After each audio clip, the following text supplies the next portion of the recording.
இன்றைய வேத வசனம் நீதிமொழிகள் 21:31.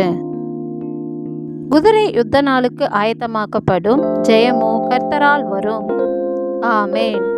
ஜெயம் நம் தேவனால் வரும். அதற்கு நாம் யுத்தத்திற்கு ஆயத்தமாய் இருக்க வேண்டும்.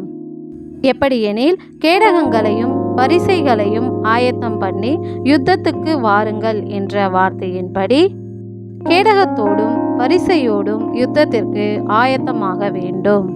அன்றியும் எல்லாவற்றிற்கும் மேலாக விசுவாசம் எனும் கேடகத்தை பிடித்து கொண்டவர்களாயும் நில்லுங்கள் என்கிறபடி விசுவாசம் எனும் கேடகத்தை பிடித்து கொண்டு யுத்தத்திற்கு ஆயத்தமாக வேண்டும். ஏனெனில் நம்முடைய விசுவாசமே உலகத்தை ஜெயிக்கிற ஜெயம் என்ற வார்த்தையின்படி விசுவாசமே நமக்கு ஜெயத்தை தரும்.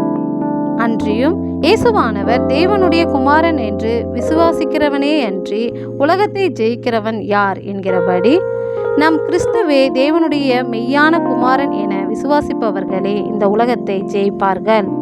எனவே நமக்கு நேரிடும் எல்லா போராட்டத்திலும் இருந்து ஜெயம் கொள்ள நம் கிறிஸ்துவை பற்றும் விசுவாசம் வேண்டும்.